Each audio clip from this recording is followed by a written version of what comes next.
आज हम बात करने जा रहे हैं शिर्क क्या है, इब्तिदा, दौरे जदीद में शिर्क और इससे बचाओ। यानी मोहम्मद कासिम के ख्वाबों में सबसे जो अहम पैगाम अल्लाह पाक ने दिया वो यही दिया कि शिर्क क्या है और शिर्क हमारे अंदर इस टाइम किस हद तक घुस चुका है। हम लोग यही समझते हैं कि शायद शिर्क सिर्फ यही है कि अल्लाह के साथ किसी को शरीक ठहराना। नहीं, इसके अलावा बहुत सारी आज के दौर में शिर्क की बहुत सारी इकसाम आ गई, जैसे पिक्चर्स हो गई, स्टैचूज़ हो गए, जो जगह जगह पे रोड्स पे आपको नज़र आएंगे, बिल बोर्ड्स पे पिक्चर्स बनी हुई नज़र आएंगी। ये सारी चीज़ें शिर्क से रिलेटेड है। हम इमोजीज यूज़ करते हैं, हमारे मोबाइल के बैक पे कवर्स हैं, ये सारी चीज़ें शिर्क से रिलेटेड हैं। ये इस आज की इस वीडियो में हम आपको बताएंगे, तो वीडियो को शुरू से एंड तक देखें ताकि आपको शिर्क और उसकी इकसाम और उससे बचाव का तरीका मालूम हो जाए। सबसे पहले हम शुरू करते हैं, बिस्मिल्लाहिर्रहमानिर्रहीम। शिर्क क्या है? अल्लाह ताला की ज़ात या सिफ़ात में किसी दूसरे को शरीक करना या इसके बराबर किसी को समझना, किसी की ऐसी ताज़ीम या फरमाबरदारी करना जैसे कि अल्लाह ताला की जाती है, शिर्क कहलाता है। जैसे दरबारों पे और कब्रों के सामने सजदा करना। मसलन इबादत की किसी भी किस्म को गैरुल्लाह के लिए जायज़ समझना, यानी गैरुल्लाह के लिए नमाज़ पढ़ना या गैरुल्लाह के लिए रोज़ा रखना या गैरुल्लाह के लिए ज़िबा करना, और इसी तरह अल्लाह के अलावा किसी और को पुकारना भी शिर्क है। मसलन किसी कब्र वाले से फरियाद की जाए और इसे पुकारा जाए, या किसी गायब को ऐसे अमर में मदद करने के लिए पुकारा जाए जिस पर अल्लाह के अलावा कोई कुदरत ना रखता हो। ये हर कौली अमल या फ़ेली अमल है जिस पर शरीयत ने शिर्क के वसफ़ का इतलाक़ किया है। मसलन गैरुल्लाह की कसम उठाना, क्योंकि खातमुन नबीयीन नबी करीम सल्लल्लाहु अलैहि वसल्लम ने फरमाया कि जिसने भी गैरुल्लाह की कसम उठाई इसने कुफर या शिर्क किया। रियाकारी भी शिर्क में शामिल है। रिया ये है कि कोई अमल अल्लाह के लिए नहीं बल्कि लोगों को दिखाने के लिए किया जाए। अच्छा, अब बात करते हैं शिर्क की इब्तिदा कैसे हुई। तस्वीर शिर्क का ज़रिया बन सकती है क्योंकि सबसे पहले लोग शिर्क में ऐसी तस्वीर और मुजस्समों के तरीके से दाखिल हुए थे। फरमाने बारी ताला है, और उन्होंने कहा कि हरगिज़ अपने माबूदों को ना छोड़ना और ना वद और सवा और यागूस और याऊक और नसर को छोड़ना। नूह 23।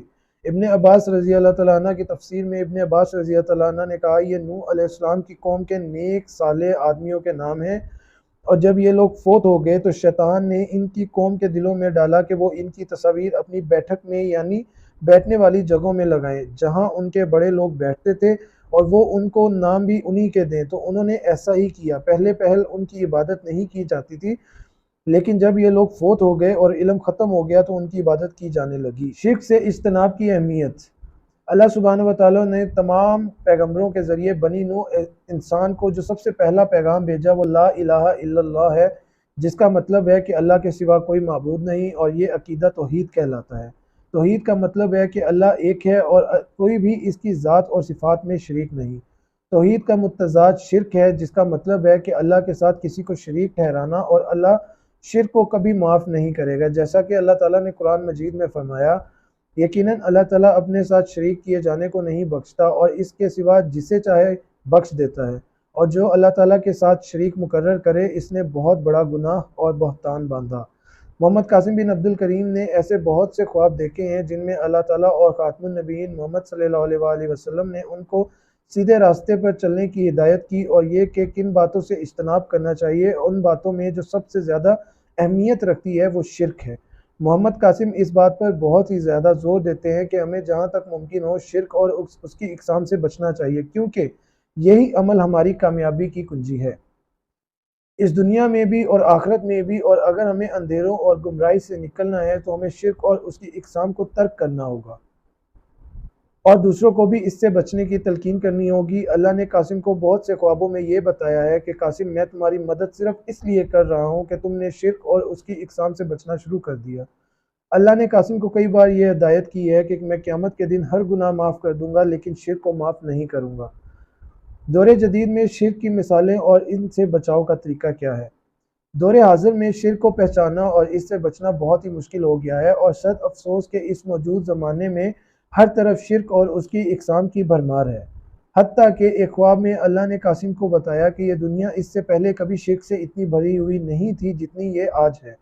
शिर्क की एक आम मिसाल गैर ज़रूरी तस्वीर है, जैसा कि खाने पीने की अशिया और दूसरी रोज़मर्रा की इस्तेमाल की चीज़ों पर आजकल तस्वीर पाई जाती हैं। मसलन मशरूबात, दूध, दही, शैम्पू और इस तरह की दूसरी मर्दाना और जनाना इस्तेमाल की अशिया जिन पर तस्वीर होती हैं। एक और मिसाल शहरों में मुख्तलिफ जगहों पर आवेज़ा बड़े बड़े एडवर्टाइजमेंट बोर्ड्स हैं जिन पर जी रूह तस्वीर पाई जाती हैं। इसी तरह से फिल्मों में भी शिर्क पाया जाता है, जहाँ झूठे खुदा और उनकी ताकतें दिखाई जाती हैं या दूसरे शैतानी अमल जैसे जादू वगैरह के ज़रिए किसी आम इंसान को बहुत ताकतवर दिखाया जाता है। कपड़ों की दुकान पर अक्सर औकात मुजस्मे या पुतले रखे हुए होते हैं, ये भी शिर्क की एक किस्म है। अगर आपको एडवर्टाइजमेंट बोर्ड पर कोई तस्वीर नज़र आए तो इसको मत देखें और अपनी आंखें फेर लें और सुबहान अल्लाह कहें, मतलब कि जिस चीज़ पर मेरी नज़र है अल्लाह इससे पाक है और इसका कोई शरीक नहीं।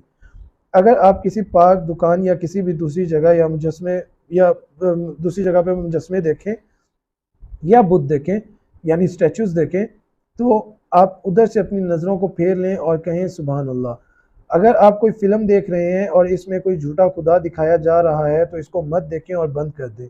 अगर आपके कमरे में या इसकी दीवारों पर कोई ज़ीरू अशिया की तस्वीर हैं तो इनको वहाँ से हटा दें। अगर आपके बच्चों के खिलौने हैं, जब वो उनसे खेलना बंद कर दें तो उनको किसी ऐसी जगह पर रख दें जहाँ से वो नज़र ना आए या उनको अलमारी वगैरह में छुपा दें। अगर आपके घर के अंदर कोई छोटी तस्वीर या मुजस्मे हैं तो उन्हें भी फेंक दें या छुपा दें। अगर आपके पास कोई क्रीम, परफ्यूम या दूसरी ब्यूटी आइटम्स हैं, इस तरह के कुछ ब्रांड्स के लोगो भी किसी ज़ीरू चीज़ की तस्वीर से बने हुए होते हैं, जैसे पोलो की शर्ट्स होती हैं। तो इन पे मौजूद तस्वीर को किसी टेप या मार्कर से छुपा दें, क्योंकि आपको इन चीज़ों को यूज़ करने की ज़रूरत होगी कुछ टाइम तक। हत्ता कि आपकी जेब में अगर बबल गम है जिस पर कोई तस्वीर है तो उसको अपनी जेब में मत रखें या तस्वीर उससे उतार दें। किसी इंसान के बारे में ये मत कहें कि या लिखें कि सिर्फ वही हमारी उम्मीद है, बल्कि ये कहें उम्मीद सिर्फ अल्लाह ताला है। तस्वीर का मोबाइल फ़ोन या लैपटॉप कंप्यूटर्स पे होने में कोई हर्ज नहीं, क्योंकि वो दिखाई नहीं देती, बल्कि कंप्यूटर में भी इनको किसी फ़ोल्डर में छुपा कर रखें। अगर आपके डेस्कटॉप या वॉलपेपर या फाइल पिक्चर में कोई तस्वीर है तो उसको तब्दील कर दें या हटा दें, क्योंकि आप हर वक्त उसको गैर ज़रूरी तौर पर देखते हैं, जबकि इसको देखने की कोई ज़रूरत नहीं होती। आप अपनी और अपने बच्चों की डिजिटल या कैमरे से तस्वीर बना सकते हैं, क्योंकि उनको छुपा कर रखें और तभी खोलें कि जब उनको देखने की ज़रूरत हो।